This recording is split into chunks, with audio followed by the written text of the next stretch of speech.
On today's show, we'll be joined by weekly co-host Ben DuBose to discuss and break down the latest Houston Rockets trade rumors revolving around Eric Gordon and KJ Martin, potentially in three-team deals with the Phoenix Suns and Milwaukee Bucks. What does a good return look like for Eric Gordon at this point? Why does KJ's name keep coming up in trade rumors? We're going to break it all down for you coming up right here at Locked On Rockets. This is Mission Control, Houston. Ignition sequence start. The Houston Rockets select Jalen Green and Jabari Smith Jr. T-minus 15 seconds. Guidance is internal. Every time I step on that floor, I'm coming. You're getting somebody who's going to come in with a chip on their shoulder, somebody who's going to come in and compete from day one. 6, 5, 4, 3, 2, 1.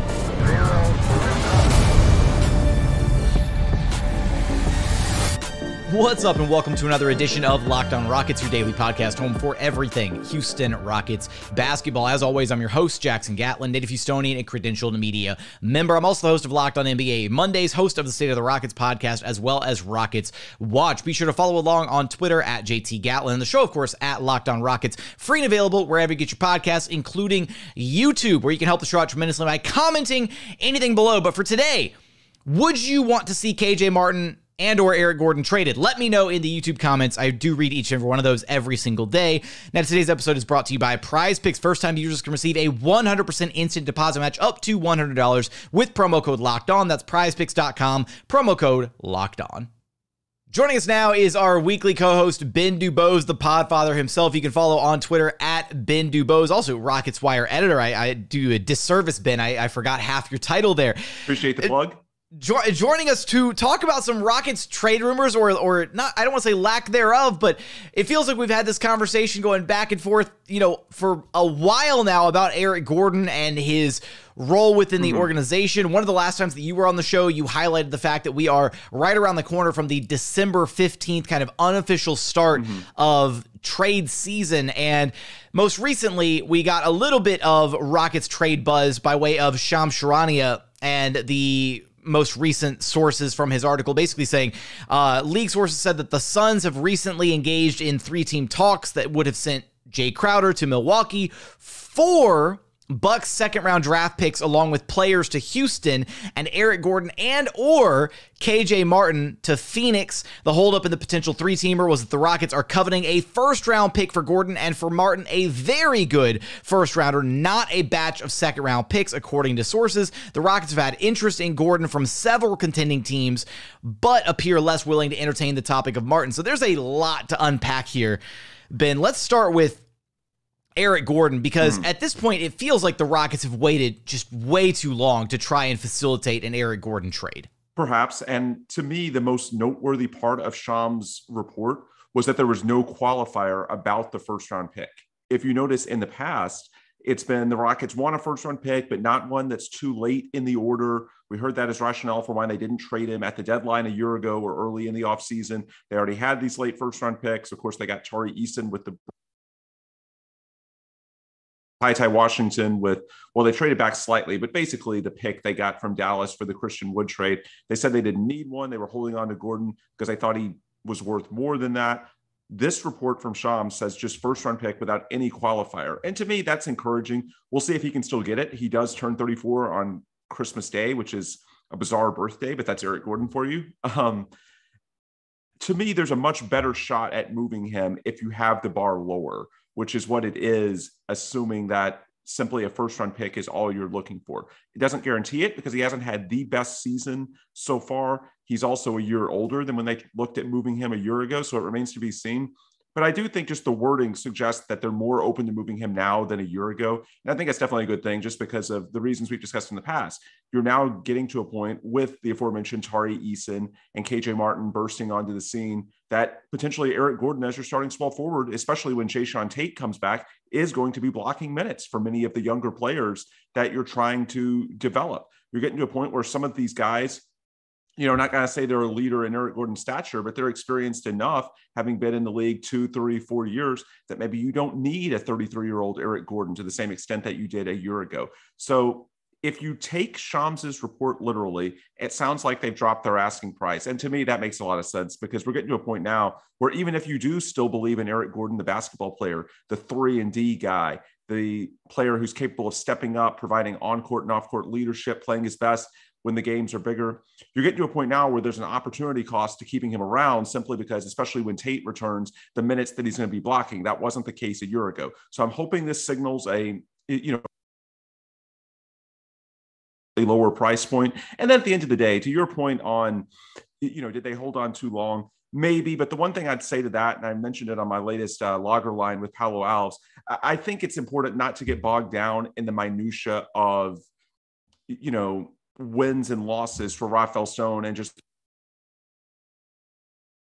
because in reality, some wins and some losses are bigger than others. So if they end up with, a late first round pick this year or an early second, and let's say they could have gotten a pick in the, high 20s a year ago, at the end of the day, how is that really that different? Especially because the 2023 draft class is supposed to be stronger than 2022 anyway. It's one of those things you can make the argument, but in terms of what it actually means for the, long-term roster building and your assets, if they can get anything close to a first-round pick this year, I think you take it, and I don't see it as that big of a deal that they held on to him. Yeah, you take the first round pick and you absolutely run. If they can still get away with getting a first round pick for Eric Gordon. Yeah, that's the gigantic 72-point font, bold-faced if they can get a first round pick for Eric Gordon. Because at this point, I wouldn't consider that a bad return for Eric Gordon at this point, especially given all the other factors that you just laid out, right? His age, where they're at. I do think there's maybe a little bit of a slight benefit for any team looking to take on Eric Gordon because he is effectively an expiring contract, so that is something worth considering. Just if for any team looking to take a flyer on EG, they're not on the hook for that contract. Next season they can cut ties with him this offseason if it doesn't work out, or if it works out well, right? And they like Eric Gordon's service, basically the team option. Yeah, exactly. Yeah, so I think there are some benefits to Eric Gordon and what he could bring to a potential team. The 4 second-round picks that are reported here by Shams, though, I don't. And we'll talk about KJ Martin here in just a second because he kind of changes the calculus on what a deal would look like. And I personally don't want to see KJ go. And it would be really disappointing to see him be moved for a deal like this because that would just be completely underwhelming. But for Eric Gordon, I mean, is any first round pick a win in your book for an Eric Gordon trade at this point, Ben? At this point, yeah. Just because we're going into the Christmas holidays, which again is when he turns 34 years old. If you can get a first round pick for a 34-year-old who's in the last year of his contract, and it remains to be seen if he even makes sense for you as a player in Houston's rebuild, because there's going to be other options with the offseason. Yeah, if you can get a first-round pick at this point, I think you take it and run, and I think it's a relative win if they can get that. Yeah, to me, I think that's kind of the defining factor for what would be, I guess, a good Eric Gordon trade or a good return. And I would add that in this draft class, even a very high second, if you can get something that you feel good is in, the 30s, especially given the contractual control that you can get with those types of high second round picks and a deep class like this, I would be open to that as well. Yeah, and I think the seconds is where we start to get into that area of is this a bad return when you start looking back and reflecting on what maybe the return could have been previously. I want to kind of keep focusing on that here in just a second, as well as we're going to talk about KJ Martin and the fact should the Rockets be entertaining a trade for KJ Martin? What would be an actual good return for KJ Martin? There was some wording about that in the report. We're going to talk about that, but first, today's episode is brought to you by Prize Picks. Next game, how about Jalen Green to score more than 25.5 points? What about Jabari Smith Jr. to have more than 8.5 rebounds? How about Tari Eason to have over 2.5 assists? So what is Prize Picks, right? How does it work?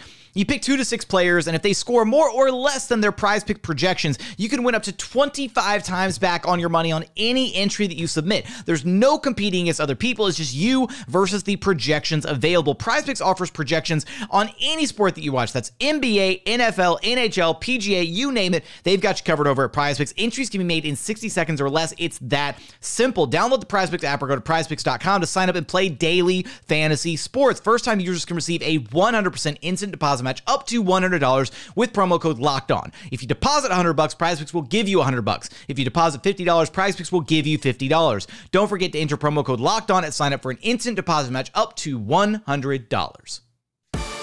And continuing on here at Locked On Rockets, your daily podcast, home for everything Houston Rockets basketball. Now shifting our trade rumor conversation from the veteran Eric Gordon to the young blood KJ Martin, who it's been like a roller coaster just trying to understand and evaluate, KJ's standing within this Rockets organization, because you go from the offseason where it's like, okay, he doesn't want to be here, and then you go to the beginning of the year and it's like, okay, he's bought into his role and he's happy, and now you get these reports where KJ Martin's name keeps finding itself attached to these Rockets reports, and that's the perplexing part, is because you would think that he's like, especially the talent that he's shown, the flashes that we've seen out of him, how well he fits with the other pieces of the Rockets' young core, stays in his lane, knows his role, all these different things, right?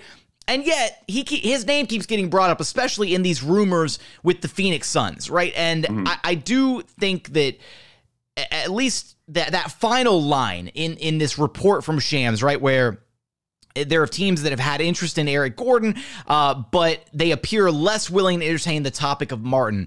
I feel like that is at least, a nice little, nod to the fact that the Rockets understand what they have in Martin, or potentially maybe just kind of disarming some of the trade rumors out there about him. Yeah, absolutely. It, to me, felt like cold water, which has been needed for a while, because so much of this, it traces back to the reports in June around and right after the draft about Martin being uncertain with his role. And it wasn't that he was unhappy with the Rockets.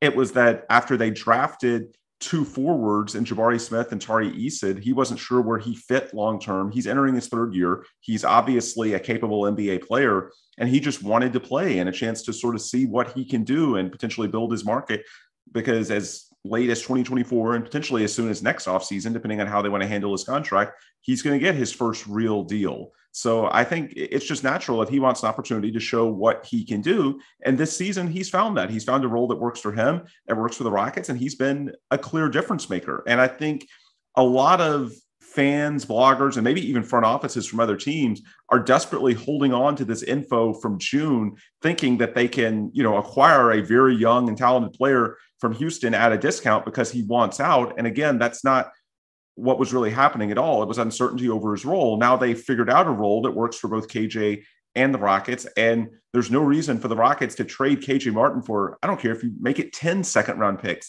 The odds of getting, even one of those picks to give you a player the quality of KJ Martin is probably pretty low. The reason you have all these future draft assets is to try and get players like KJ, and he's only 21 years old. So again, you would have to go pretty high in the order for me to consider that at 21. And again, we're probably 18 months until we have to talk about his next contract. So I don't really see that as, a huge inhibitor. And the facts are the Rockets will probably be in a better place in terms of their roster construction by 2024 anyway. So you'll be adding on KJ Martin to hopefully the marquee acquisitions you've made either next summer or at the 2024 trade deadline. I don't think it's something where you need to panic over KJ Martin's next contract right now. That's way, way too early. And who knows, maybe you can get something done early the way you did with Jae'Sean Tate last offseason, do it in 2023 and get a bit of a sweetheart deal in exchange for giving him that next deal a year early. There's so many ways this can play out, but ultimately with him not being able to become an unrestricted free agent for 18 months, there's no real incentive for the Rockets to panic now. And I think a lot of it is just wishful thinking from other teams that see the same things in KJ that we do. Hey, this is a very talented young player. If we could hypothetically get him, then he's a role player that can fit in with so many teams because everybody sees his athleticism. Everybody sees the ways that he can move without the ball, make plays without being super high usage. And that's really all the rage in the NBA these days for a lot of reasons.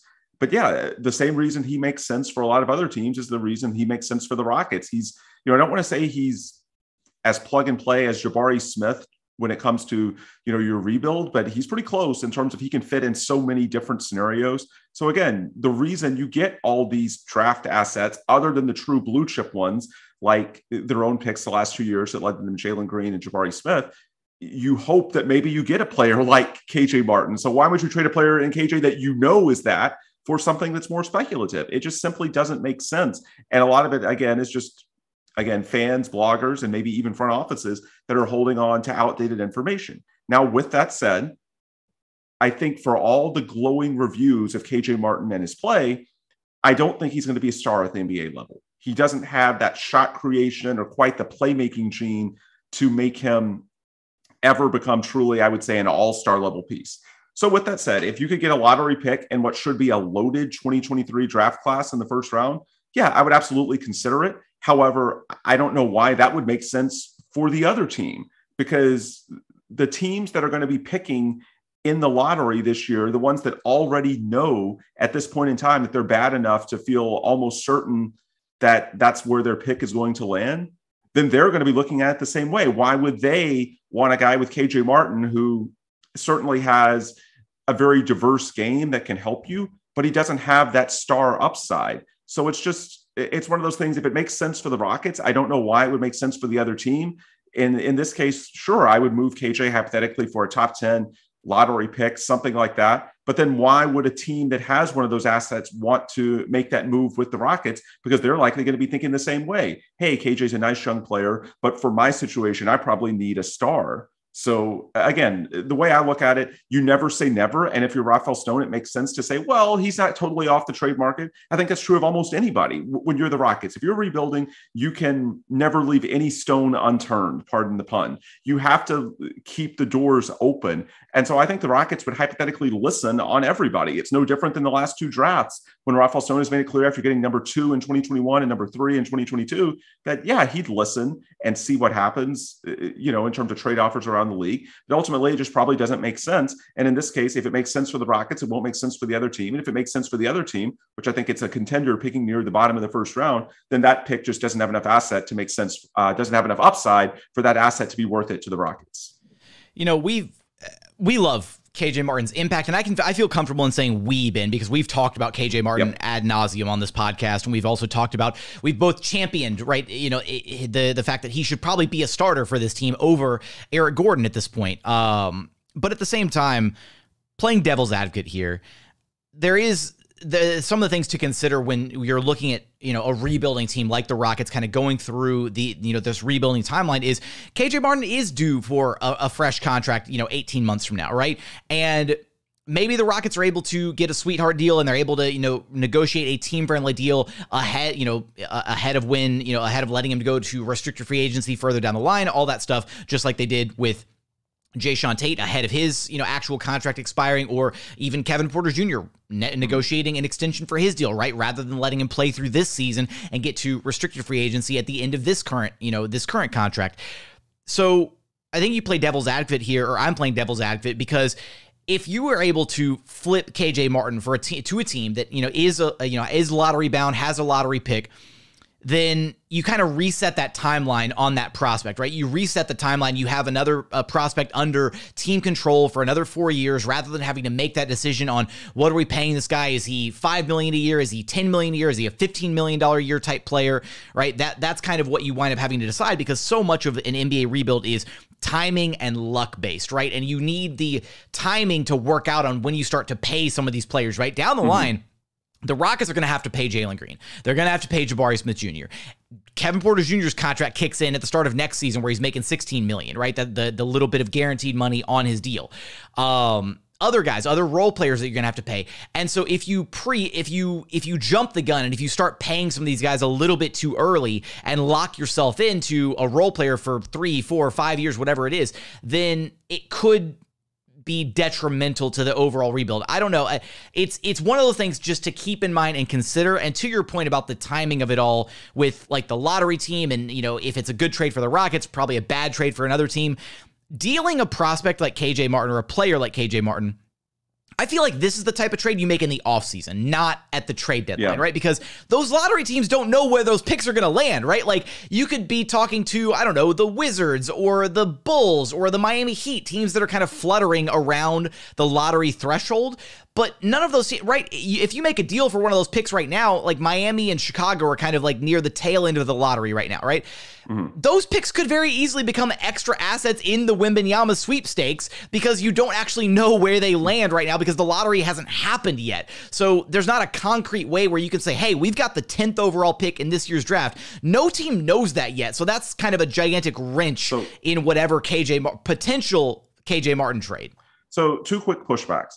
I think number one, in terms of the timetable, I think in this case, you have to consider the uniqueness of the fact that from 2024 to 2026, the Rockets likely have 3 first-round draft assets headed back to Oklahoma City. So between that and the cap space, I don't think the Rockets are really going to be looking to sort of start the clock over again and sort of roll over the asset. I think when KJ's due for a contract sort of coincides with this period in which they have a number of incentives, both financial and draft-based, to really try to win. So that's why, in my opinion, I think in this particular case, that's a bit overplayed.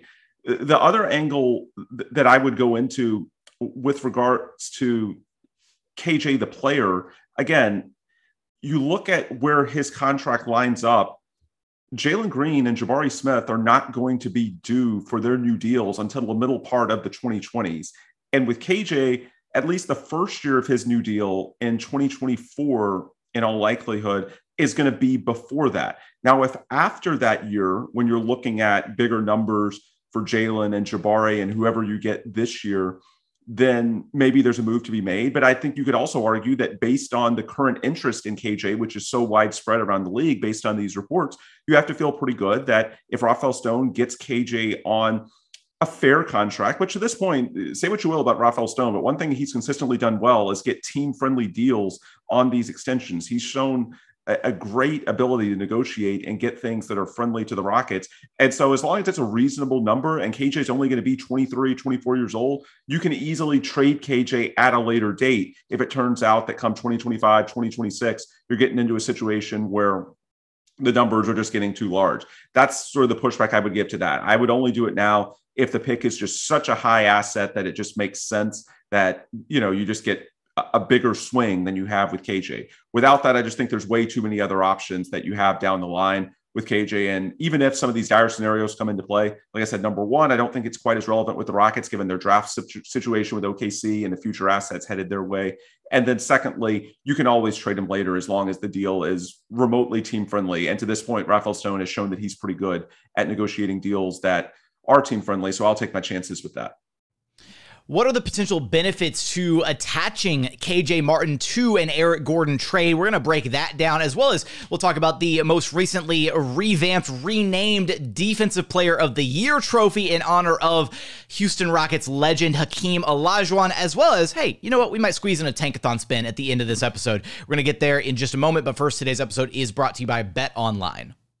BetOnline.net is your number one source for all of your sports betting info, stats, news, and analysis this season. Get the latest odds and trends for every professional and amateur league out there, from pro football to college bowl season to basketball and World Cup. They've got you covered for everything over at BetOnline.net. Right now, you can even go take a look at who the odds-on favorites are to win the NBA title this season. Right now, the Boston Celtics leading the way at plus 325 favorites. Milwaukee Bucks at plus 600. Golden State Warriors in third place at plus 800. You got the LA Clippers at plus 900, and rounding out the top 5, the Phoenix Suns at plus 900. So for all those odds and more, be sure to visit betonline.net to learn more about the trends in action available to you. BetOnline, it's where the game starts. And final segment here at Locked On Rockets, your daily podcast home for everything Houston Rockets basketball. Now, Ben, we've seen KJ and Eric's names kind of being loosely tied together in some of this latest rumor, the rumors that have popped up, in the off season, especially as the interest was presented from like the Phoenix Suns. And what I am wondering here is, one, if there's any benefit to attaching KJ Martin to Eric Gordon's name by way of trade, right? As either a sweetener or whatever to try and get a better return back for Eric Gordon. But here's where I have a little bit of concern is what I would hate to see happen is KJ Martin's name be attached in an Eric Gordon trade just to either to offload Eric Gordon or to try and make the return for Eric Gordon look better than it would have been by itself, so that it doesn't look like the organization is taking an L on an Eric Gordon trade, which at that point, if you're trading KJ Martin and all with Eric Gordon and all you get back is a measly first-round pick or something like that, I would hate to see the organization try and parade that as a win, because in my eyes, that would be a total loss. Yeah, absolutely. And you have to hope that Rafael Stone is better than that. It's the same way that I was saying earlier in the podcast. you should grade these trades not by just, is it a win, is it a loss, but the magnitude of the wins and the magnitude of the losses.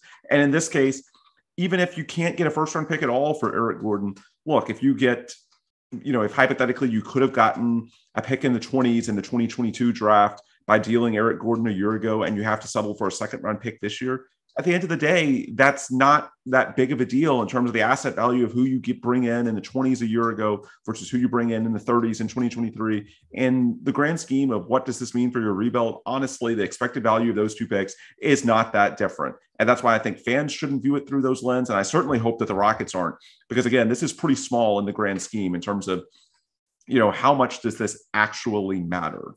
That's what I would strongly urge fans to sort of consider. It's not just wins and losses. It's what actually it means for the product on the floor and the assets in your rebuild. So yeah, you could definitely argue that, or it's not an argument, it's a true statement that, attaching KJ to Eric is going to get you a better return. And I think maybe there's some sources around the league, maybe other front offices that think that they can potentially goat the Rockets into doing that so that they can feel like they got a better deal for Eric Gordon.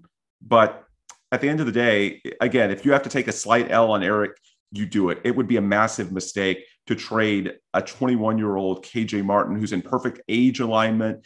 Again, he's a fantastic role player, a connector that doesn't really need the ball to be super effective.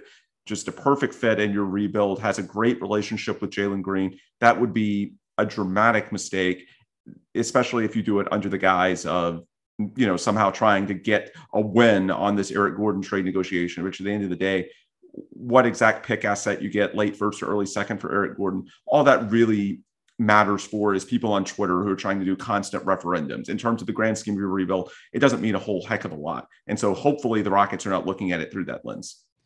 Last hypothetical here when it comes to KJ, Ben, before we shift gears to wrap up the show, but at what point, and I know I already kind of hashed out earlier there in segment 2 about the fact that, trading KJ, at least by himself in a vacuum, is more of an off-season type move, like something you do, the week of the draft or, draft night, whatever, that kind of thing. Yeah, and you have more certainty over where the draft assets are then too. Exactly. So with that being said, what pick number in your mind would KJ Martin be worth? Like, at what point do you emphatically go, yes, I would immediately trade KJ Martin for XYZ pick? Are we talking now or in the offseason? In the offseason, let's fast forward. It's draft night, whatever. A team comes to you. What pick would you immediately go, you know what? Yeah, I'm comfortable trading KJ for this pick flat out, no questions asked. I mean, it depends on exactly who declares, but I'm going to say probably I'm 11, at like 10, 12. Yeah. Okay. Like if it was now, the reason I asked for the qualification, if it was now, and of course we don't know the odds at all, but I would actually be more open to like 14, simply because if you do it now, you have the added boost, even if it's small, that extra, 3, 4, 5% in terms of your odds at Victor or Scoot is not inconsequential. I mean, those things have paid off before, even when the odds were way less or way more stacked, excuse me. That's how the Magic got Chris Webber, which turned into Penny Hardaway back in the day. So if you could do it now, I think I'd be open to the very bottom of the lottery, simply based on the fact that you do get another bite at the apple when it comes to, the roll of the dice and the lottery odds on lottery night. But if it's, actually, I was going with like the locked in picks, like with the locked in picks, I'd say 10, 11, 12, somewhere in that range. Because, he's really, really good. I mean, I know we're Rockets fans, and so we look at the positives, but there's a reason why so many teams around the league just heard the first inkling of sort of discontent that he's uncertain and are trying to get him, because there's not that many guys at his age that are this productive and can fit into so many constructs. There's a reason why teams are salivating at the idea of getting him. He makes sense in so many situations, and he definitely makes sense with his age in this rebuild one in Houston. Yeah, and you brought up the point, right? He's not. You said he's not quite as maybe plug and play as Jabari, but I think that's a great way to kind of view KJ, right? He is very plug and play, right? You throw him in there at the 3 or as a bit of an undersized 4. He can space the floor. He brings you so many different things. So yeah, I mean, I don't think I've ever viewed KJ as like a plug and play type player, but I think that's probably maybe one of the better ways to view him, maybe moving forward. Let's change gears here a little bit. We've exhausted ourselves on this trade speculation around Eric Gordon, KJ Martin, the veteran Eric Gordon, who I have a new sound drop for right here. if I can play it. Jabari, you did a great job playing both ways, offensively, defensively, that whole league. Great job playing both ways, Jabari. NBA 2K legend, Eric Gordon. Oh, I need the drop of I need the Eric Gordon 2K drop on here. That's going to be the next thing I add. The National Weather Service line. Yeah. National Weather Service, indeed. We're adding that. Somebody call the National Weather Service because we had an unanticipated storm in the building. God. Goated line from Eric Gordon. But let's talk about another type of GOAT here, Ben. The NBA announced Tuesday morning that they are renaming the Defensive Player of the Year award to the Hakeem Olajuwon Trophy. And while I understand just how impactful and how fantastic Hakeem was, I didn't actually grow up with Hakeem. I didn't watch Hakeem like in his prime. I didn't go through those championship days, right? I was born right after the championships happened. So walk us through your thoughts on how cool this is to see that award renamed in honor of the greatest Houston Rocket of all time and kind of what that means for the award going forward. Yeah, it's a fantastic honor. And I will say that, you know, my truly formative years when it comes to basketball fandom were actually a bit past, other than 93, 94, Hakeem's defensive peak.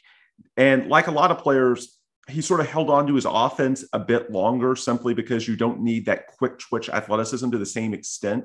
I would say it's really the first 10 years of his career from 84 through, I would say even the second championship season, and a lot of that was due to usage. He sort of had to pick his spots. And of course, the 95 playoffs, we saw the old dream come out.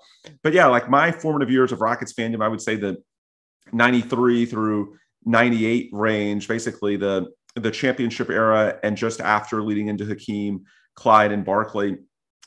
Hakeem did win in 93, 94, the Defensive Player of the Year award, but some of his actual best defensive work was honestly in the 80s and the very early 90s when he was at his true peak athletically, because he had a very rare combination of, obviously you need a high IQ, great instincts to be able to go after all these shots that he was able to block, but you also have to pair it with that quick twitch athleticism. So for him to have that level of size and athleticism and burst with the IQ to know when to go after shots so that he doesn't get in foul trouble and, you know, make it counterproductive. He also was very good at actually keeping the shots that he blocked in bounds, which was a pretty rare skill, especially back in the day. It was just, he was a fantastic defensive player. And that's before we go into the rebounds. I love the quote he had in the NBA press release about being, you know, a great defensive player can connect his team. And I think that's what he took really to heart. It wasn't just about him, it was about how it fit in the overall construct. And that's something that, again, we just said it with KJ Martin and his value as a connector, and Jabari Smith Jr. That's still true today. And Hakeem was one of the first sort of pioneers of that among modern bigs. And he's someone who he could fit in the old game, he could fit in the new game. There's a lot of older players you could look at and say, well, you know, this guy was a great and especially big in his time, but he might not fit today. Whereas Hakeem would 100% fit today. His game was really that diverse and that ahead of its time. And so I think it's great that the NBA named the Defensive Player of the Year award after him, because he's one of the most dynamic defensive players that certainly I've ever seen. And even if I wasn't really watching the Rockets in his prime years of the prime defensive years, that is, of the 80s and very early 90s, I've certainly watched the tapes. And yeah, he was amazing. I mean, some of the shots that he got to, even today with all the higher athleticism that's in the league, I don't think the vast majority of bigs could get even close to. I mean, Hakeem was just a really special player and a very smart one as well. And just in general, I love the program that the NBA put out, you know, naming these awards after all of these legends, because the NBA, you know, I've gone into this plenty of times on Twitter, but it's a shame how little fans care. And I could be, you know, too pessimistic because, of course, I'm on Twitter a lot. That comes with the territory when you're in media. But at least on Twitter, the casual fans, it really bums me out how little fans care about the regular season, because this is a sport that has 82 games of inventory that really needs to be filled and sold in order to pay the finances of this sport and to keep it going the way it currently is. And so hopefully, you know, naming these regular season awards after these legends can bring more attention to those races. And we get to a point in which, you know, I was so depressed. I saw some big Phoenix Suns accounts that were trying to, you know, talk down on Jose Alvarado and the Pelicans after, of course, New Orleans beat Phoenix twice over the weekend. And it really bummed me out, because hell yeah, the Pelicans should celebrate. Look at their franchise history and look where they are now. They should be excited. That's awesome. Yes, I understand the Pelicans lost to the Suns in the playoffs last year. Yes, I understand that the Suns had the best record in the NBA a year ago and they were in the NBA Finals, won the Western Conference the year before that. Guess what? What's happening in New Orleans right now is really, really special, and they should enjoy it. Guess who has the best record now? They should be able to enjoy it, and it's healthy for the league. And, I thought it was really odd and sort of ironic to see, Phoenix accounts pushing back on that, because if we go to a landscape in which the regular season is devalued and we just, fans don't go to games or watch games at nearly the same extent and revenues take a hit, then it's the smaller market teams like the Suns that would actually be disproportionately affected by those lower revenues. Of course, teams like the Warriors and the Lakers are going to be fine no matter what and invest. It's those with sort of spotty markets and or ownership pictures that would be disproportionately affected. So yeah, we do need, and when I say we, I mean the NBA as a whole, to incentivize things in the regular season, certainly the games, but also these races, bring more attention to it, because ultimately for the health of the game, it's not good if people just start acting like, well, the regular season is just a glorified exhibition. All that matters is to get teams to the playoffs. And then all that matters is, what you do in the postseason. That's not a healthy way to build, your revenue model moving forward for the business of basketball. And for this to continue the way it currently is, those 82 regular season games, be it ticket sales, TV ratings, it needs to mean something. It needs to not just be a glorified exhibition. And that's what I hope that bringing more attention to these awards can potentially do. And it's going to be fantastic to see the young Rockets like Jabari Smith Jr. and Tari Eason fighting over the first iteration, well, maybe not the first iterations, but, a few years down the line, fighting over their own versions of the Hakeem Olajuwon Defensive Player of the Year trophy. I would say we could take a bet on who would get the first trophy between Tari and Jabari, but honestly, it's a toss-up. I feel like it could go either way at this point. I'm going Jabari. Ben. You're going with Jabari? All right. You know what? It depends on if Tari becomes a starter, right? Depending on when Tari is a starter, but they're both going to be at some point in their careers as Houston Rockets. They will both be finalists for that award together, and they're both going to give each other so much crap for whoever actually wins it and whoever doesn't win it. So, and of course, I'm basking in the afterglow of what Jabari did against Giannis, holding him to 4-13 shooting, and Giannis is 16 points, tying his season low. So I was a little biased coming off of how we saw Jabari look on Sunday night against the two-time MVP. The locksmith was absolutely putting in work against the Greek Freak. But Ben, it's been a fantastic podcast. You know the drill. Let everybody know where to track you down at. Yep. Ben DuBose on Twitter, the Rockets Wire on Twitter, the Logger Line on Twitter, and then rocketswire.usatoday.com for all of your daily Houston Rockets coverage. That's going to do it for another edition of Locked on Rockets. As always, thank you so much for checking out the show. If you haven't done so yet, please consider subscribing wherever you listen to your podcasts. That's Apple, Spotify, Google, the Odyssey app, free and available on all podcast platforms. We're also available on YouTube. Just go to YouTube, search Locked on Rockets. Be sure to like, comment, and subscribe. Share your thoughts on the latest trade buzz about the Houston Rockets. I do read each and every one of those comments every single day. But as always, thank you so much for watching. Thank you so much for listening. And we look forward to having you back right here at Locked on Rockets, your daily podcast home for everything Houston Rockets basketball.